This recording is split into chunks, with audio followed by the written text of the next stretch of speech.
Hai Rek, iya apa kabare? Ketemu lagi dengan aku si Ana di podcast kisah horor. Sebelum masuk ke cerita horor, jangan lupa subscribe channel YouTube ini dan nyalakan tanda lonceng agar kalian selalu update cerita horor terbaru dan video-video explore tempat terbengkalai lainnya. Hai Rek, iya apa kabare?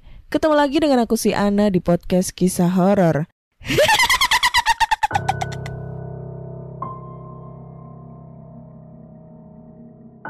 Di episode kali ini aku bacakan cerita horor ataupun email berhantu yang sudah dikirimkan teman-teman melalui podcastkisahhoror@gmail.com atau DM Instagram podcast kisah horor serta Google Form yang linknya tersedia di bio Instagram podcast kisah horor. Jadi langsung aja nih ya, yang tanpa berbasa-basi lagi kita bacain cerita-cerita horor yang sudah masuk ke email. Dan cerita pertama ini datang dari Ruli, judulnya adalah cerita horor. Halo Kak Ana, perkenalkan aku Ruli dari Bandung. Mau cerita horor yang aku alami selama aku stay di kosan di Jakarta Barat. Awal mulanya aku di Jakarta pernah dapat kosan murah fasilitas komplit, sekomplitnya. Tapi hampir jadi tumbal ibu kos sendiri tahun 2015. Dan dengan harga 700.000 sudah dapat spring bed, kipas, bantal guling, karpet, meja kursi belajar, lemari, kamar mandi di dalam, listrik gratis, pakai AC pula. Nah, kebetulan juga saat itu emang telat cari kosan. Karena keesokan harinya harus langsung masuk kantor. Maklum pertama kali baru dapat kerja. Model kosan rumahnya seperti tahun 80-an gitu. Semuanya rapi, bersih, normal aja. Di dapur bahkan dapat kulkas 2 pintu, kompor, meja makan, piring-piring, gelas-gelas, dan peralatan masak. Satu rumah itu ada 8 kamar. 7 kamar terpakai, 1 kamar aja ini yang kosong. Digembok pakai kunci gembok besar dan dirantai. Setelah 1,5 tahun ngekos di sana, suatu hari ada yang datang mau ngekos. Beliau kebetulan ngelamar kerja di kantor yang sama dengan kami sebagai kreatif desain. Terus ya kan, kami bingung lah. Kayak, ini abang-abang mau ngekos, tidur di kamar mana? Kan kamarnya full, dan dari kami bertujuh belum ada yang mau out. Sedangkan kamar satu lagi udah lama dikosongin tanpa alasan. Ternyata ini si abang dapat kamar nomor 8 yang emang digembok lama itu sama ibu kos. Kamar abang ini lebih mahal emang. Karena kamar nomor 8 itu paling luas, jadi harga kamarnya itu sekitar 1,2 juta. Sampai tepat si abang 2 minggu ngekos lah, ibu kos kami akhirnya balik ke rumah. Jadi ibu kos kami ini emang gak pernah kelihatan. Gak pernah sama sekali kelihatan dari hari setelah beliau mengantar kami room tour kosan. Jadi ibu kos kami lihat lagi setelah 1,5 tahun, ya pas si abang ini masuk. Dan ketiga kalinya kami lihat lagi saat beliau ngadain hajatan besar-besaran. Anehnya, yang diundang ya cuma kami anak kos-kosan. Kami sih gak mikir aneh-aneh, cuma diundang ya kami datang. Makanan gratis kok ditolak. Ayam bakar bro, sayur mayur melimpah, ikan bakarnya juga menggoda. Mantep banget tuh buat anak-anak kos di akhir bulan ini yang uangnya udah habis sebelum akhir bulan. Jadi tanpa mikir hal-hal buruk, ya kami datang, makan, bungkus makanan, terus kembali lagi ke kos. Gitu aja deh. Kami simpan tuh udah makanan yang kami bungkus ke dalam kulkas dengan niatan buat sarapan besok sama buat bekal ke kantor. Habis bersih-bersih diri kamar tidur, tapi malam itu tidurnya beda. Jadi saya mimpi tuh. Di mimpi itu saya kayak lagi ngulang rutinitas saya sebelum tidur. Saya sadar kok dan ngerasa aneh, dalam hati bilang, kan tadi udah siap-siap mau tidur ya? Kok ini ngelakuin rutinitas tadi sih? Ya udah, saya lanjut aja.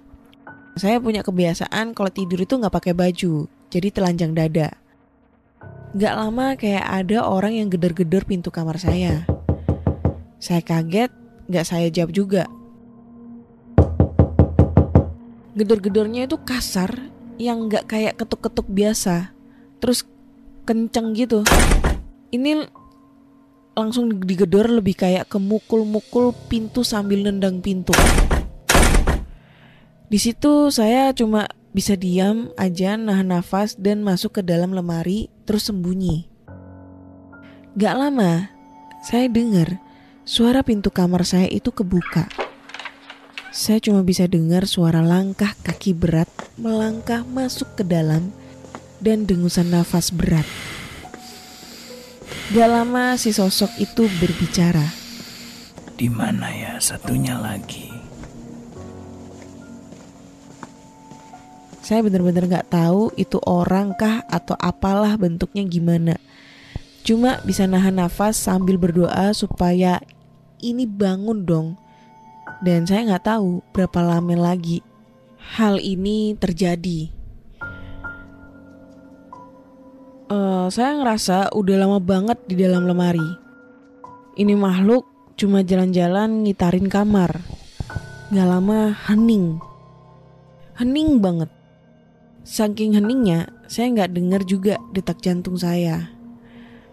Adalah sekitar 10 menitan hening. Saya tetap gak berani keluar.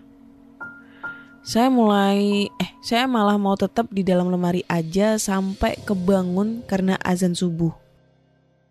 Sambil mikir gitu, saya kaget setengah mati gara-gara sosok itu teriak nyaring banget. Mana satunya lagi?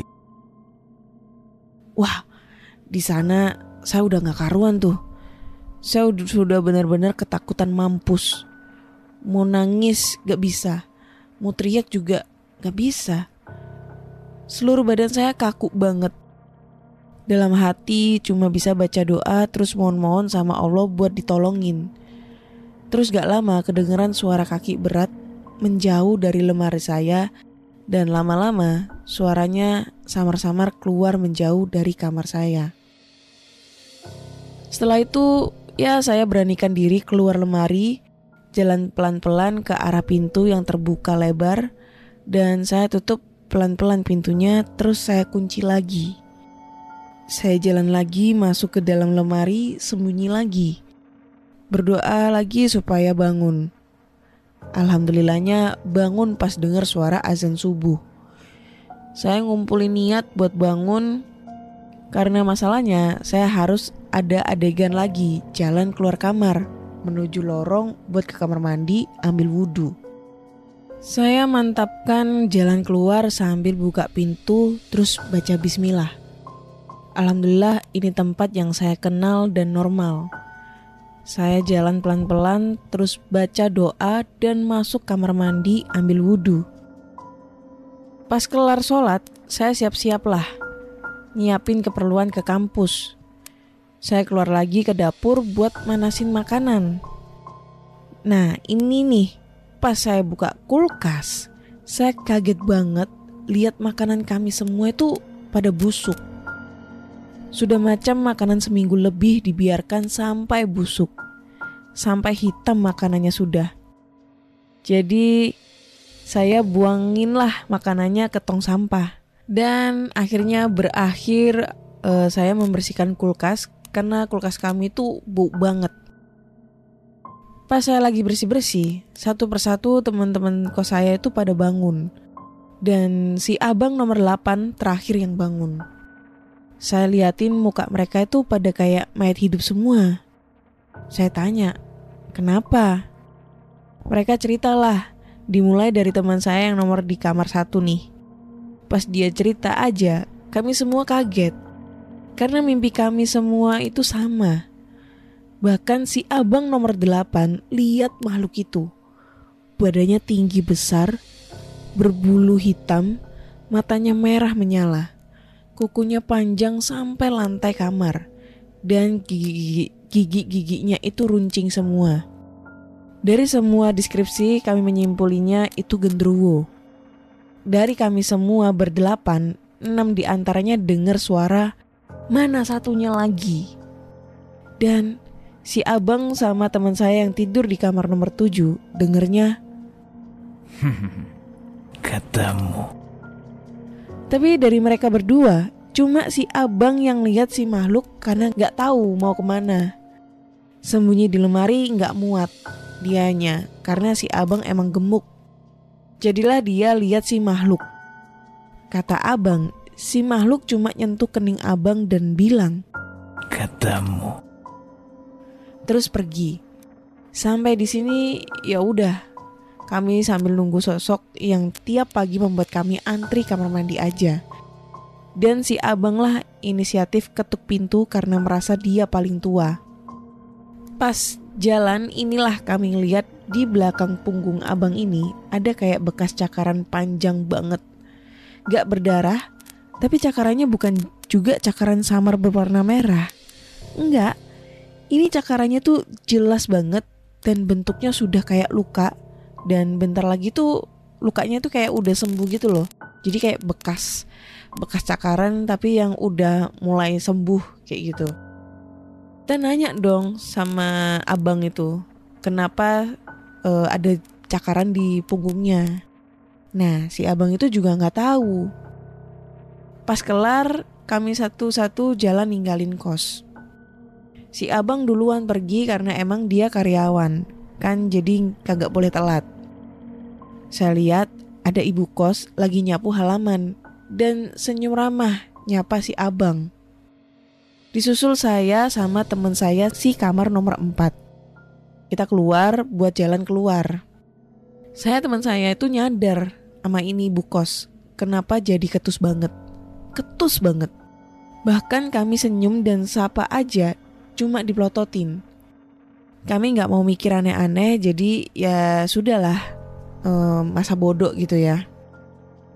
Kelar sudah semuanya, kami juga semua balik ke kos.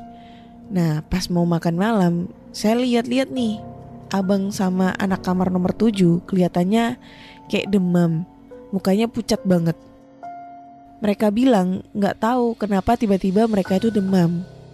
Sampai malamnya ini gak tahu kenapa, tiba-tiba anak kamar nomor 7 sama si abang nomor 8 ini teriak-teriak kesakitan. Heboh banget. Lah, kami panik dong. Panik banget. Mau gimana bingung juga. Bentukan mereka itu udah gak karuan. Guling sana, guling sini, meraung-raung terus kesakitan. Kepalanya sakit banget. Katanya panas. Saking hebohnya malam itu, warga-warga pada bangun dan langsung bantuin kami. Adalah di sana satu warga yang bisa bantu proses ruqyah. Ya dibantu-bantu baca-baca doa, kami juga satu dari kami dibantu untuk hubungin keluarga abang sama anak kamar 7. Kebetulan keduanya masih di satu kota. Cuma emang ngekos karena jarak rumahnya jauh banget dari kota ke kampus. Jadi malam itu abang sama anak kamar nomor 7 itu dibawa pulang pas sudah mereka sedikit tenang. Dan si bapak yang bantu tadi bilang ke rekan saya, cepet-cepet keluar dari rumah ini, hidup kalian itu udah gak aman. Pas bapak itu bilang gitu, saya sempet lirik ibu kos saya cuma mandang ke arah kami pakai tatapan benci. Bener-bener benci kayak dendam banget sama kami. Setelah tenang, rekan saya kasih tahu buat cepet-cepet out dari kosan. Gak pikir panjang kami kemasin barang dan syukurnya barang kami itu gak banyak. Jadi lebih enteng dan lebih cepet ringkes untuk pergi di hari itu juga. Habis kemasin barang langsung out tanpa pamit ke ibu kos, lari dan kita nginep di kosan teman kami masing-masing. Pas kami naik semester 5, kami dapat kabar nih dari si abang kalau si abang di kamar nomor 8 itu meninggal. Ini beneran diinfokan dan dipostingan kampus kami. Dan kosan ibu itu masih aktif kok. Dan masih ada yang kos di sana. Cuma rekan-rekan satu kosan yang ngasih info aja buat gak nerima makanan apapun dari ibu kos. Ceritanya selesai kak. Sebenarnya panjang banget, tapi aku capek terus takut juga sih buat nulisnya. Jadi maaf ya kak kalau mungkin ceritanya agak kurang serem nih. Soalnya aku nulisnya itu jam 3 pagi karena belum bisa tidur. Untuk detail tempatnya di mana kosan ini, maaf belum bisa aku sampaikan ya. Karena kosan ini masih aktif dan ditempati. Takut menyinggung atau niatnya mengganggu kenyamanan yang punya kosan. Salam hormat, Ruli.